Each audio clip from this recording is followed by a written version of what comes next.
Hello guys, कैसे हैं आप सब। आई होप आप सब अच्छे होंगे, अच्छे रहना। तो गाइस, मैं अभी खड़ा हूँ सुनील भैया के फार्म में। अभी मैं थोड़ी देर बाद आपको सुनील भैया से भी मिलवाऊंगा। और ये सामने की नज़ारा आप देख सकते हैं उनके खेत से। सनसेट का शानदार व्यू सामने दिखाई दे रहा है। और नीचे जो फील्ड है आप लोग देख सकते हैं, इसमें AP3 मटर की वैरायटी की खेत में उराई की गई है। देख सकते हैं आप लोग कितना शानदार जमा हुआ है। देख सकते हैं आप लोग पौधे की ग्रोथ देख सकते हैं कितना बढ़िया है। ये देखिए,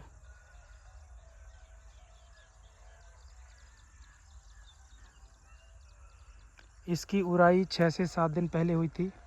और देख सकते हैं आप लोग कितना बढ़िया पौधा जमा हुआ है। सीड ड्रिल की सहायता से इसमें उराई की गई है। और ये रहा सुनील भैया का फार्म का घर।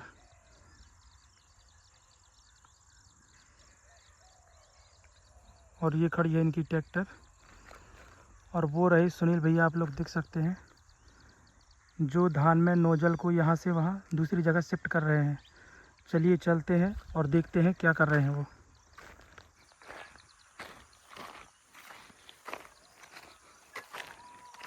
और मैं आपको एक और फील्ड दिखाने वाला हूँ। ये देखिए, इस वाले खेत में अभी एक दिन पहले मटर की सीड ड्रिल की सहायता से उराई की गई है। पर इसमें स्प्रिंकलर के द्वारा पानी की सिंचाई अभी नहीं हुई है। देख सकते हैं आप लोग, पानी की सिंचाई होने के 1-2 दिन के बाद मटर जमकर तैयार हो जाएगा। देख सकते हैं आप लोग।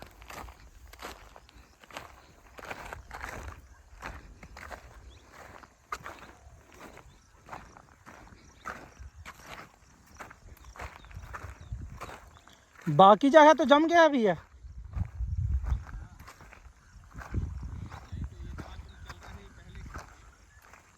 पहले का है। देख सकते हैं नोजल में पानी ज़्यादा होने के कारण यहाँ पे बह गया है।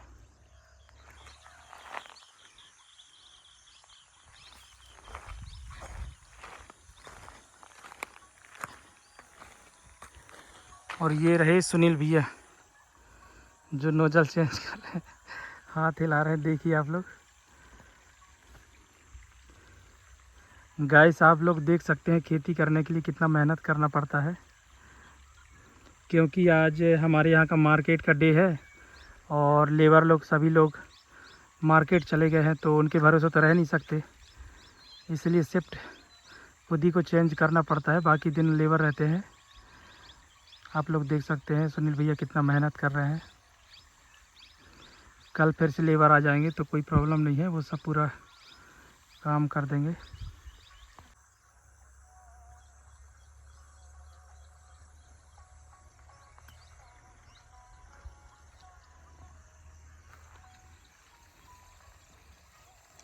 पाइप खुली है क्या इधर? इधर कहीं? अच्छा, इसलिए पानी बह के आ रहा है। नहीं, वो पानी वहाँ जो बह रहा है ना, हाँ। वो ये पाइप तो इधर इधर होगा, फिर उसमें चल रहा था तो उधर ही पानी निकल रहा था।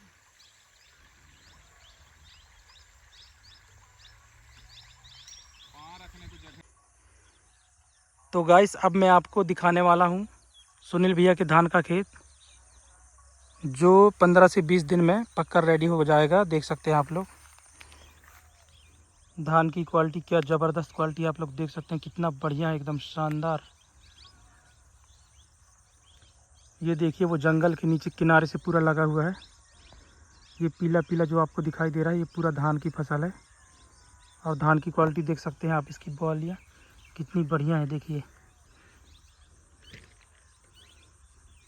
अभी सुनील भैया आ जाएं, फिर हम उनसे धान के बारे में पूरा डिस्कस करेंगे, पूछेंगे कौन सी वैरायटी है, कब लगाए हैं, कितने दिन की फसल है, और 1 एकड़ में कितना पैदावार होता है करके। देखिएगा, इस कितना बढ़िया शानदार फसल है। आप लोग देखिए,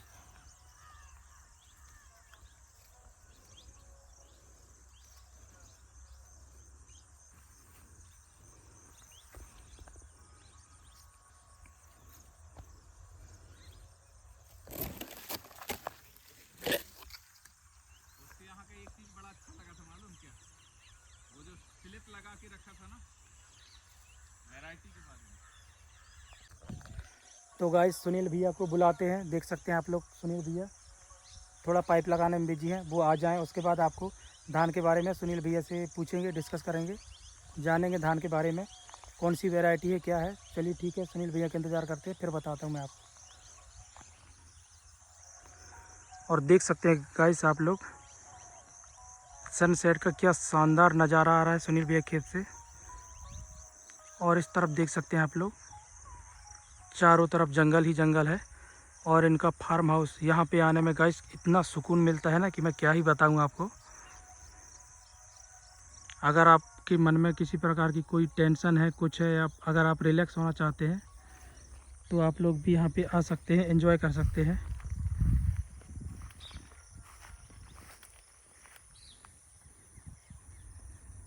भैया कितना बचा है और लगाने के लिए? बस हो गया, बस हो गया। बस हो गया। कैसा?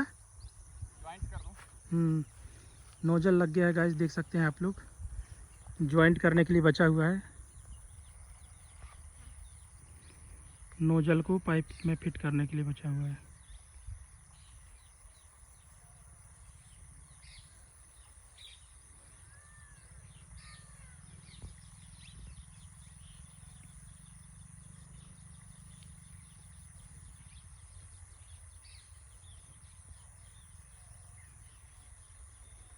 कैसा उसे बोले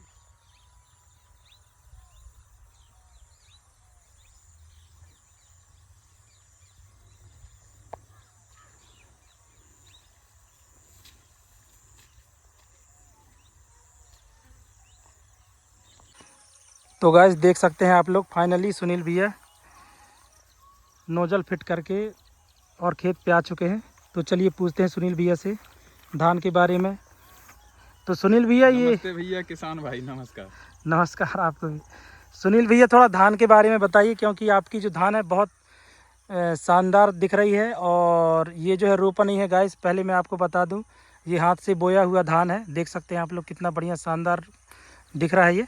तो चलिए जानते हैं सुनील भैया को। भैया सबसे पहले आप अपना परिचय दीजिए। देखो, मैं एक छोटा सा किसान हूँ और चाबी के पास में एक डिठौरी करके गांव है। जी। मैं वहाँ पर मेरा 15 एकड़ ज़मीन है और वहाँ पर खेती करता हूँ।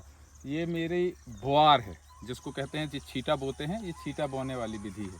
उस छीटा बोने वाली विधि में ये गर्मी के दिनों में खेत की पूरी तैयारी करके और जब बो देते हैं तो इस तरीके से निकलता है। इसमें 1 रुपये खर्च नहीं किया मैंने, मेरे पास संसाधन है, तो उसके कारण से मैं इसमें बखर से इसको बुआई कर दिया था और नींदानाशक डाला। और खाद की बात कर रहे हैं तो खाद तो मैं बिल्कुल भी नहीं डाला। मुझे 1-1.5 बोरी मेरे पास थी और 15 एकड़ में पुजाना था, तो खाद तो डल ही नहीं पाया। लेकिन बिना खाद के, इस साल खाद की बहुत समस्या थी, बिना खाद के, और इतना अच्छा ये वैरायटी है, इसका नाम है हॉलमार्क 1010। तो ये हॉलमार्क 1010 है और हॉलमार्क 1010 बहुत अच्छा इसका उत्पादन है। आप खुद देख रहे होंगे, एक ही बार में बुआर, और वो भी ऐसा लग रहा है जैसे रोपा लगा हुआ हो, इस तरीके का है ये। अच्छा भैया, 1 एकड़ में इसका कितना बीज लगा हुआ है? 1 एकड़ में ये 35 किलो। 35 किलो। और कुछ बताइए धान के बारे में। 1 एकड़ में 35 किलो थोड़ा बिरला डालना पड़ता है। जी। और इस पर कोई पहटा नहीं मारा गया, जैसे हमारे गांव में होता है कि ब्यासी करते हैं और जेला करते हैं कि अंकुरित हो जाता है तो जेला करते हैं, तो वो जेला भी नहीं किया गया। और ब्यासी करते हैं कुछ दिनों बाद, जब धान जो है लगभग 6 इंच की हो जाती है तो उसको ब्यासी करते हैं, यानी नांगर से जुताई कर देते हैं ताकि वो अच्छे से उसके गट्टा बन सकें। लेकिन मैंने ऐसा कुछ नहीं किया, मैं सिर्फ और सिर्फ बुआई करके और छोड़ दिया, क्योंकि मुझे पता था कि क्या करना है। एक चीज़ बस मैंने बहुत अच्छे से किया, जिसको कहते हैं 19-19, जो कि कोरामंडल का 19-19 था, उसका बस छिड़काव किया और एक बार नींदानाशक का छिड़काव किया, बस, इसके अलावा कुछ भी नहीं। अच्छा, ये नींदानाशक का छिड़काव कितने दिन में किए थे? ये नींदानाशक का छिड़काव लगभग ये 35 दिन के बाद में मैंने नींदानाशक का छिड़काव किया, जब घास थोड़ी सी बड़े हो गए थे जी। और धान के लेवल के हो गए थे, तो मैंने छिड़काव किया। तो 3 दिन के बाद से जो घास मुरझाना शुरू हुआ तो वो मर गया। और 19-19 का छिड़काव कब किए थे? 19-19 का छिड़काव मैं जस्ट नींदानाशक के 4 दिन बाद। 19-19 का छिड़काव कर दिया। तो भैया थोड़ा किसान भाइयों को बता दीजिए कि एक पंप में कितना 19-19 डालना चाहिए, कितना कैसा स्प्रे करना चाहिए, कब स्प्रे करना चाहिए, थोड़ा किसान भाइयों को बता जो दीजिए। 19-19 है वो लगभग 100 ग्राम एक पंप में डालना चाहिए। जी यानी 1 किलो जो है वो 10 पंप के लिए 1 एकड़ के लिए होता है। जी और नींदानाशक के 3 से 4 दिन बाद डालना चाहिए, ताकि जो नींदानाशक का दुष्प्रभाव है वो धान पे बिल्कुल ना रहे। जी और नींदानाशक से जो हल्का हल्का जो धान पे समस्या आती है वो समस्या बिल्कुल ख़त्म हो जाती है जब 19-19 का छिड़काव कर देते हैं। खाद यूरिया ना मिलने के कारण से 19-19 का छिड़काव करना पड़ा, और 19-19 का रिजल्ट देख रहे हैं आप सामने। चलिए ठीक है। और किसान भाइयों एक चीज़ और मैं आप लोगों को बता दूं कि जो सुनील भैया हैं वो VNR कंपनी के सीड्स उत्पादन करने का काम भी चालू किए हैं। तो आपको थोड़ी देर में सुनील भैया का जो वो नेट वाला फार्म बना हुआ है वहाँ पे ले चलेंगे और वहाँ पे जानकारी लेंगे। चलिए ठीक है सुनील भैया, बहुत बहुत धन्यवाद धान के बारे में जानकारी देने के लिए। चलिए चलते हैं, आपका मिर्ची का फार्म वहाँ पे दिखाइए। चलिए मिर्ची के फार्म में चलते। देखिए दोस्तों आप लोग, धान की कितनी शानदार वैरायटी है। और एक और दोस्त शिव कुमार भाई भी यहाँ धान देखने के लिए आए हुए हैं, देख सकते हैं आप लोग। चींटी बहुत लगती है इस बीज में, मालूम? ये धान के वो शो करो ना, बहुत बढ़िया धान है ये, नाथ पोहा, गर्मी की वैरायटी है ये। नाथ पोहा।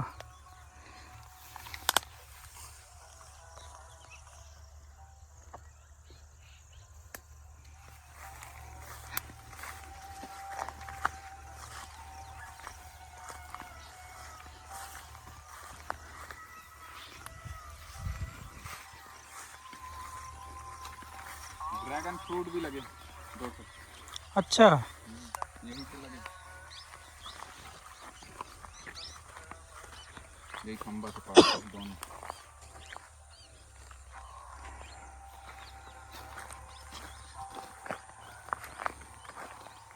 इस पार से तो बनेगा नहीं, उसके ऊपर ही तो देखना पड़ेगा। देख सकते हैं गाइस आप लोग, ये खेत की जुताई हो चुकी है। अब इसके ऊपर रोटावेटर चलेगा, उसके बाद मटर की इसमें भी खुराई होगी। आओ भाई शिव कुमार।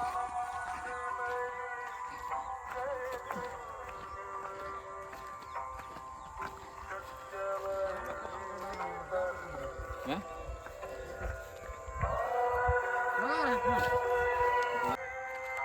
तो गाइस देख सकते हैं आप लोग, मिर्च की खेती है, पर ये कमर्शियल वाला नहीं है बेचने के लिए। इससे सीड्स उत्पादन होगा और VNR कंपनी को दिया जाएगा।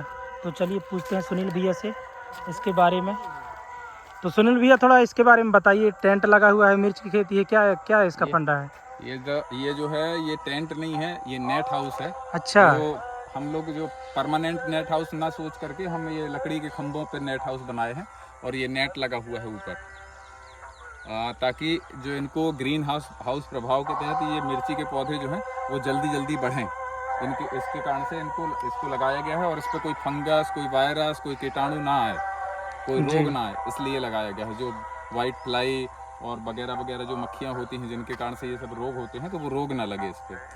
अच्छा भैया, मुझे VNR का जो सीड उत्पादन कर रहे हैं इसके बारे में थोड़ा बताइए, कैसे करते हैं, क्या करते हैं? मैं सबसे पहले ये बता दूं कि ये जो मिर्च है, ये मिर्च खाने के लिए नहीं है जी। आपको ये बता दें कि ये मिर्च जो है बीज उत्पादन, हाइब्रिड बीज उत्पादन के लिए है।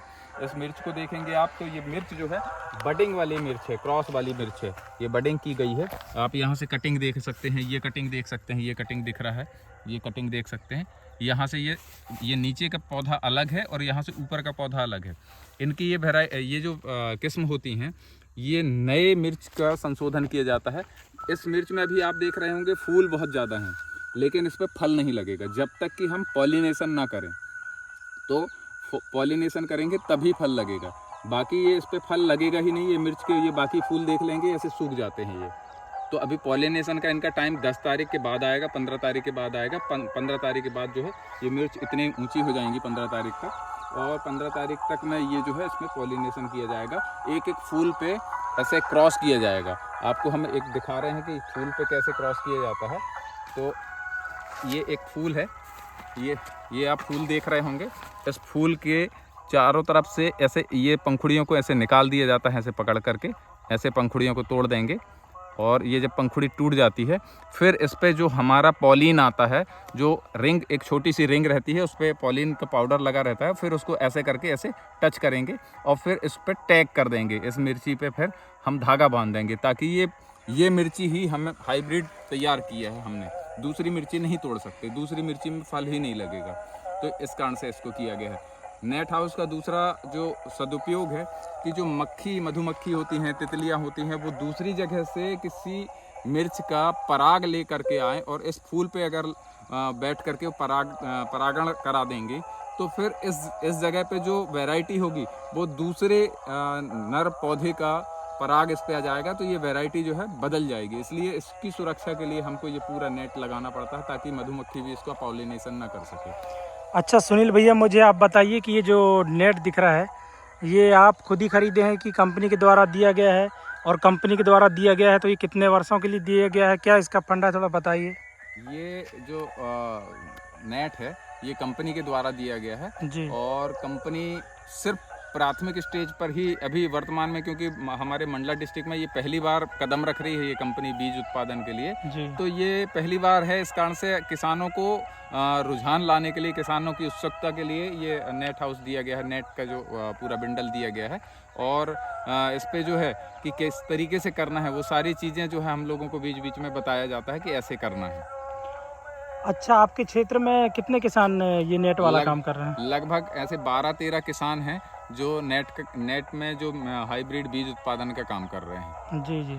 और ये जो है क्योंकि हम जब मिर्च पैदा करेंगे, अगर हम सब्जी वाली मिर्च पैदा करेंगे जी। तो ये मिर्च जो है खाने में जो उपयोग किया जाएगा, तो ये जब खाने में उपयोग करते हैं अपन तो देखेंगे कि 5 रुपये 10 रुपये किलो मिर्च मिलती है। जी।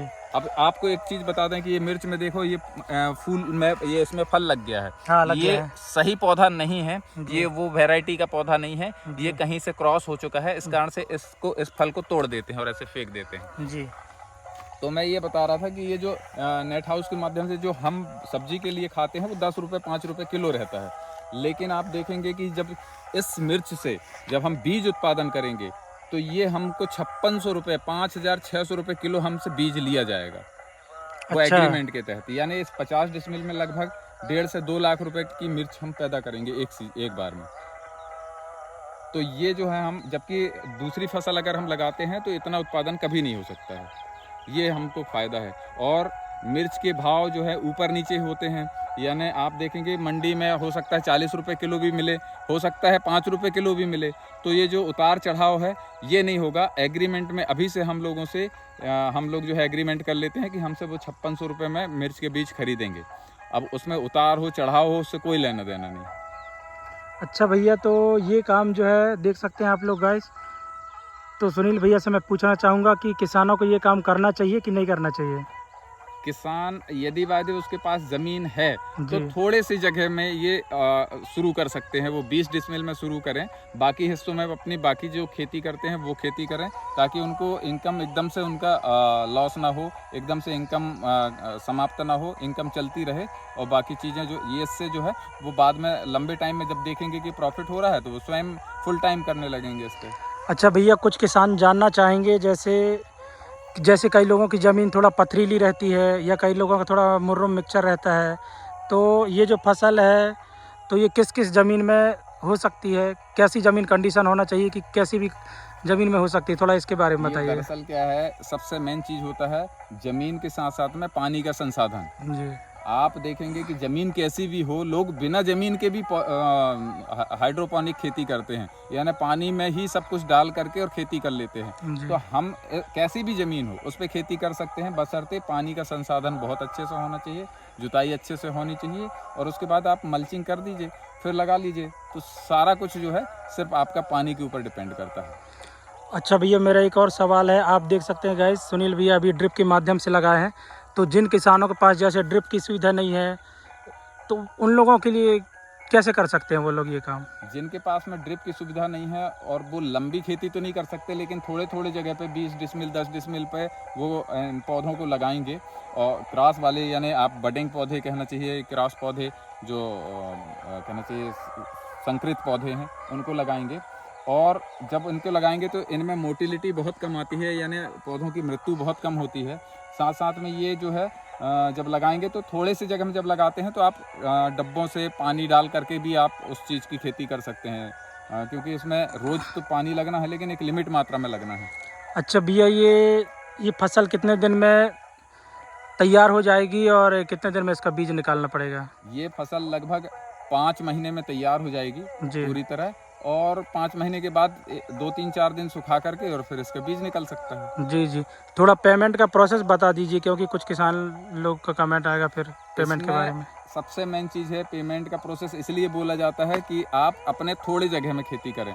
इसका रीज़न ये है कि इसका पेमेंट जो है, जब आपकी गुणवत्ता सही है कि नहीं, कंपनी ये देखती है। जी। कंपनी इसका डीएनए टेस्ट करती है, जी इसका जो है बीज उगा करके टेस्ट करती है। अगर 98% 96% तक अगर जर्मिनेशन है तो कंपनी जो है उसको पैसे देती है। अगर मान लो हम मिक्स कर दिए, सपोज़ मैं मिर्च का बीज पैदा कर रहा हूँ, उसमें ये तो समझ में नहीं आएगा कि कौन सी वैरायटी है, मिर्च के बीज तो एक से दिखते हैं। लेकिन यदि मैंने कोई साधारण मिर्च को बीज को निकाल करके और मिक्स करके दे दिया, तो वो जो है जब परीक्षण होता है, जो रायपुर लैब में जब परीक्षण होता है, तो उससे हमारी जो गुणवत्ता है वो ख़राब निकल जाएगी, तो कंपनी पैसे नहीं देती है। कंपनी गुणवत्ता के लिए पैसे देती है, इसलिए तो इतना बड़ा इंफ्रास्ट्रक्चर, अगर हम इसको कहें कि ये नेट जो है लगभग 70-80 हज़ार रुपये का नेट है, जो कि हमको कंपनी ने निःशुल्क दिया हुआ है। तो स्वाभाविक सी बात है कि गुणवत्ता के कारण से दिया गया है कि आपको ईमानदारी के साथ में गुणवत्ता बनाए रखना है। चलिए ठीक है सुनील भैया, आपका बहुत बहुत धन्यवाद। इसी प्रकार हमसे जुड़े रहिए। बहुत बहुत धन्यवाद। धन्यवाद किसान भाई।